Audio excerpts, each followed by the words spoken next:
Good afternoon, everyone. Thank you for being here as we celebrate the community project funds that have been delivered to Randolph. Last month, President Biden signed the omnibus government funding package, which included millions in federal funding for 10 community projects across the Massachusetts 7th Congressional District. That federal funding, which is the result of nearly a year's worth of advocacy by my team and our local partners, includes $1 billion in direct targeted federal funding for the construction of a new school-based community health center at Randolph High School. I want to give a big thank you to Town Manager Howard and all of our partners for hosting us today and for their close partnership throughout this process. I also want to recognize our Superintendent, Director Tyler, our CEO Cotterill, Representative Strucker for their advocacy and working with us to scope and develop this proposal. And of course, our delegation partners, Senator Warren and Markey, for helping us to get these critical funds across the finish line. This was truly a team effort from start to finish, and I'm grateful to everyone here in community who has contributed to making this possible.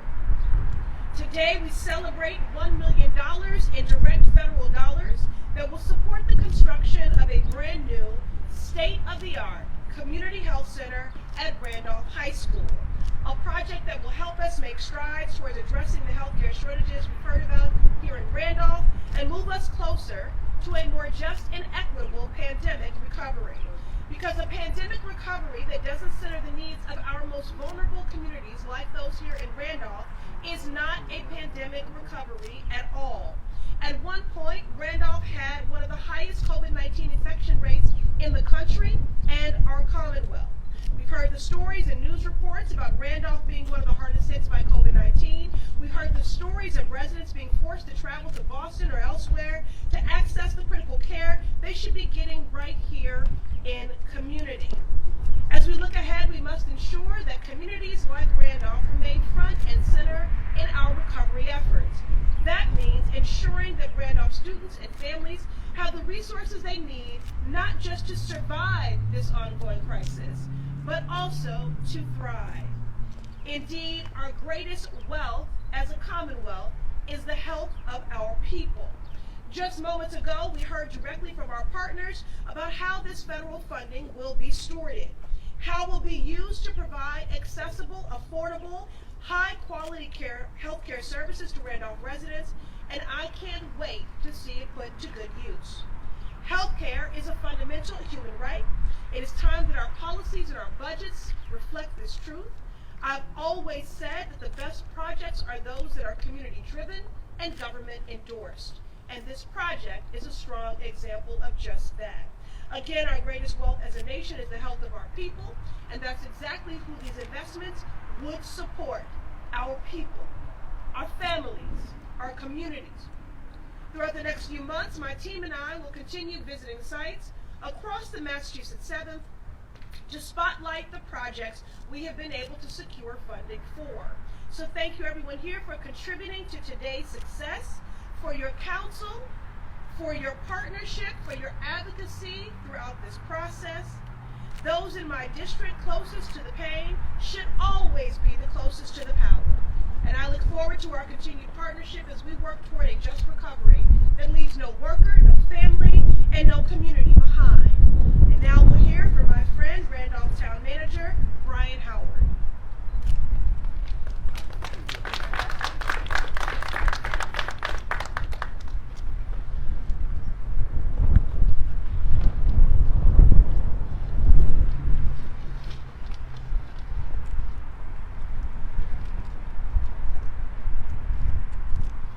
First off, I would like to thank Congresswoman Pressley and her entire team for their hard work and effort on guiding this critical project through Congress, to President Biden's signature to make it a reality. In addition, thank you to Codman CEO Sandra Cotterill and her amazing team at Codman, who have been such a valued partner to the town of Randolph as we see this project to fruition. Randolph is one of the most diverse communities in the state, home to 35,000 residents. But yet we do not have a healthcare partner located within our borders. It's really stunning to say that. 35,000 residents, and no local health care option available to young families and young people. Today, and I emphasize again today, begins the road to create availability to quality, accessible, culturally competent, and affordable health care in Randolph. When the COVID-19 pandemic struck, Randolph was one of the hardest hit communities in the state. Sadly, we were number 3. The pandemic laid to bear that availability to health care in many communities of color remains a significant barrier. Quite simply put, lack of health access for far too many Randolph residents creates unequitable health outcomes. When residents do not have access to easy, affordable health care, a minor health issue can eventually become a major one. I mentioned earlier that if you have easy access to medical care, you're much more likely to get that annual physical. At that annual physical, they're going to do your blood work. When they do the blood work, you find out there may be issues that are lying beneath the surface. You may find out that you have an increased insulin level. Unchecked, it develops into diabetes. If that is untreated and unmonitored, it can lead to devastating complications such as heart disease, blindness, kidney failure, and more. Access to local health care simply saves lives. Early intervention is critical in that process. I also want to highlight that this facility will provide much needed mental health services. Even before the pandemic, access to mental health services has been a critical issue for young people in this community. Sadly, we've lost a few over the past few years to suicide. This facility will bring so much hope to so many people. That hope cannot come fast enough. This project has been one of my top priorities as the town manager. I want to thank the town council and the school committee for their continued support on this project. And I want to conclude with thanking Team Randolph, and hopefully I remember everybody. It's a large team. Town Planner Michelle Tyler, Superintendent Stovell, our MAPC liaison, Heidi Stucker, Ree Tran from our Health and Wellness Coordinator position, Peggy Montlouis, Jerry Cody from our Board of Health, our Fire Chief, our Police Chief. There is just so many that are on the team as we work our way, not just through the pandemic, but see this project through. So together we are moving forward. Today we now have an actual path to create critical access to health care for Randolph families and our youth. Today is truly a great day for Randolph. Thank you very much.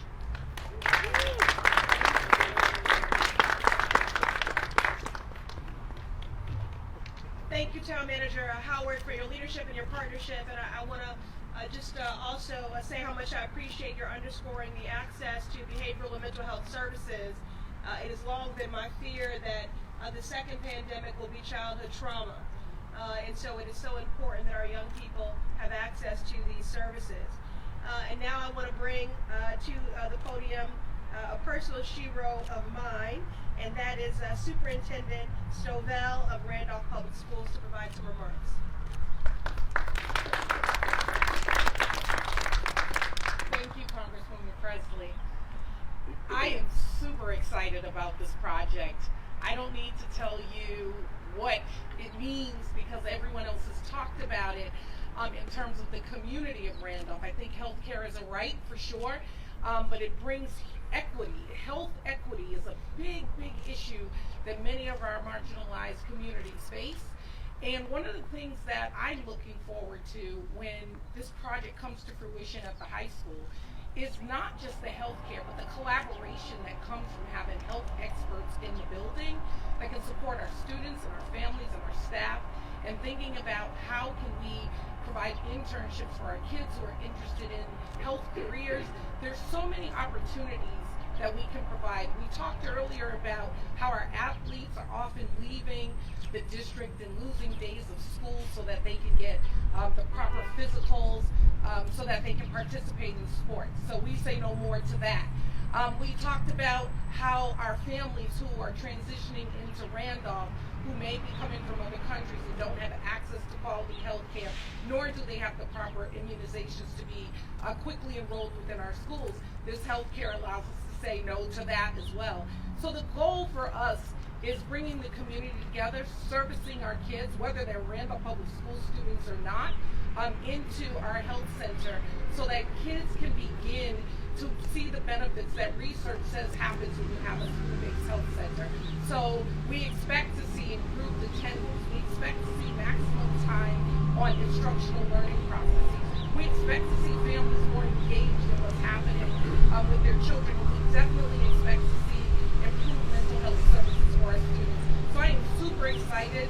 I again thank the team. I don't need to name them all, but Congresswoman Pressley and her work and her advocacy for the town of Randolph is so greatly appreciated. Our students are excited about the opportunity, and there's so many great things happening in Randolph. All I can say is stand back, watch us burn, watch us work. This school and schools-based health center will be built and ready to go as soon as possible and ready to open our doors so that we can service this community. So thank you very much.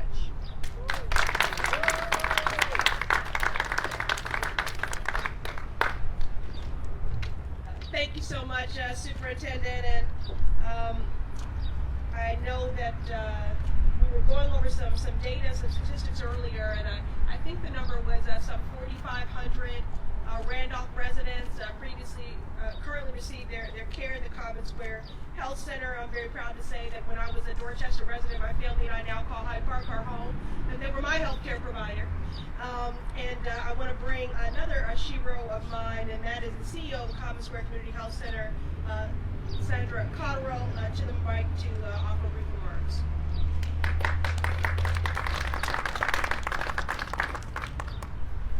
Good afternoon, everyone. And we are so thrilled at the Common Square Health Center to welcome the town of Randolph into our community. So I'd like to start off by thanking Congresswoman Pressley for her support for this very important initiative.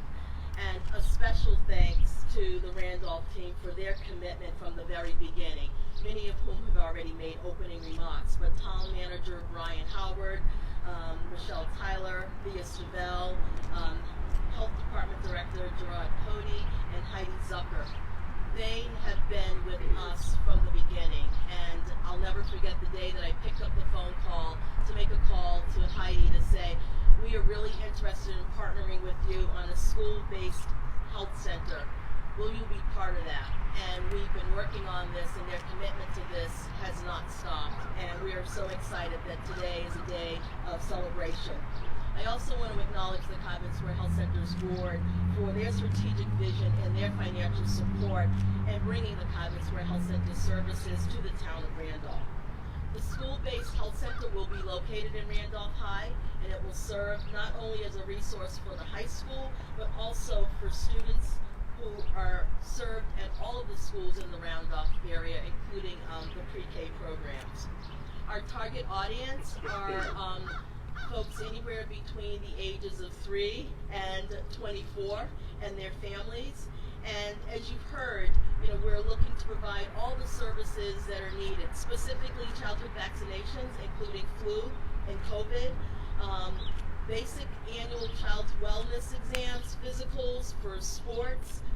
You guys have a lot to support in the town of Randolph in terms of sports, so we will be there to make sure your athletes are healthy and don't have to miss school as they participate in their competitive way. Behavioral health services.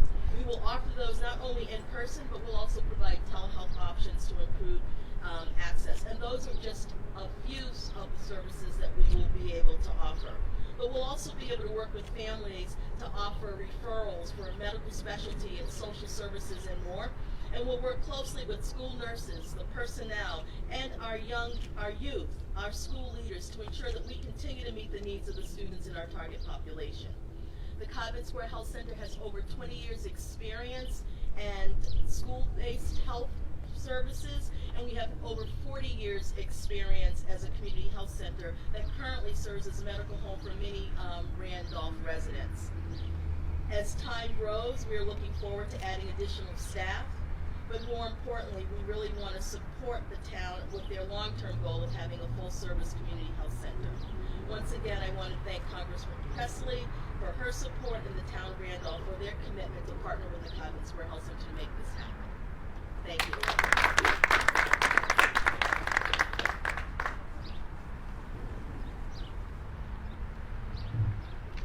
Just a point of elected privilege, if you will. I just want to take a moment, since they have been named throughout this program, just to applaud often the unsung heroes and sheroes that are our school nurses.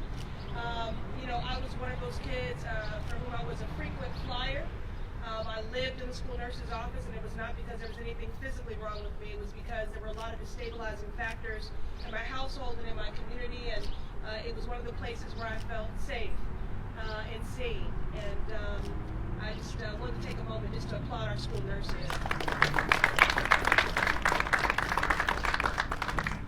And next, I'll bring up an old friend, Mark Drayson, Executive Director of the Metropolitan Area Planning Council, to offer brief remarks.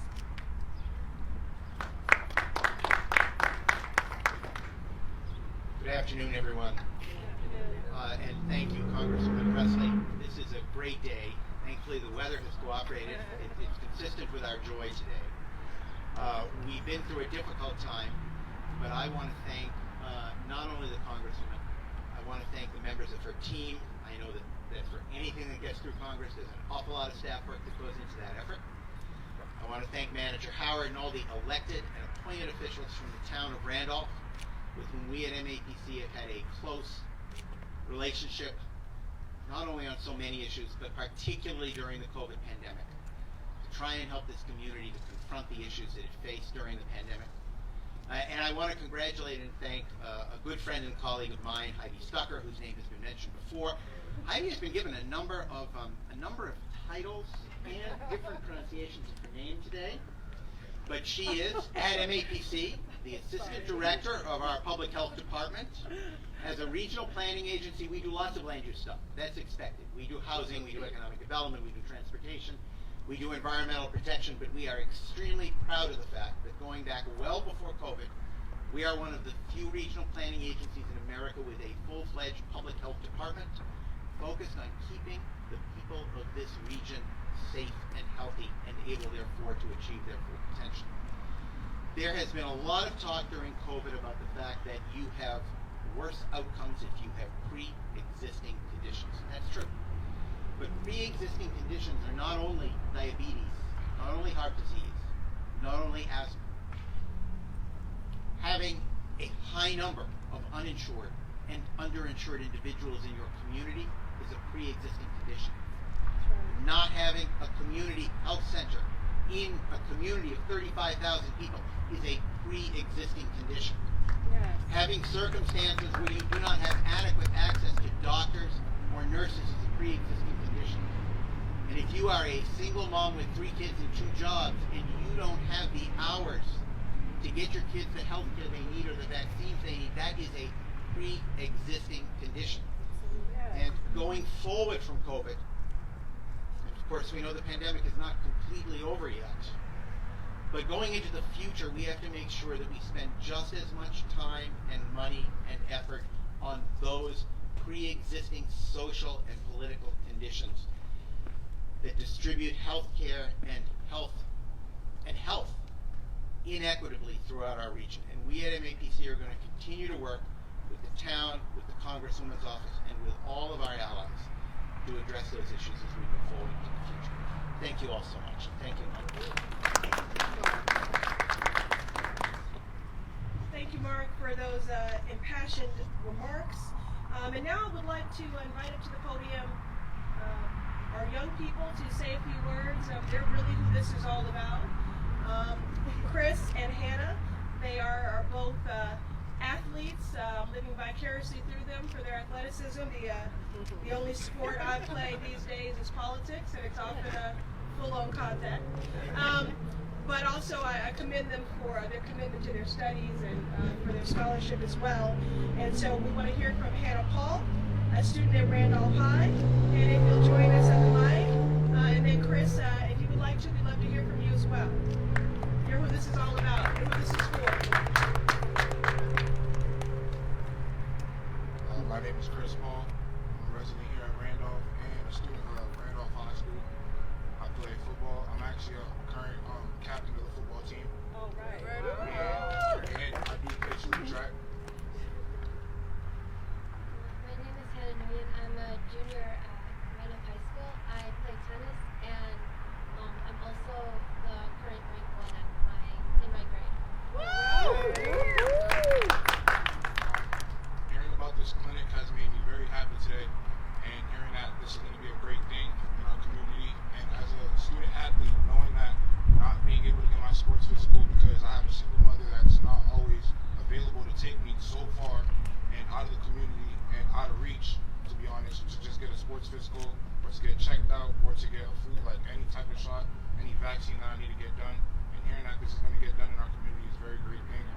we've all been waiting on.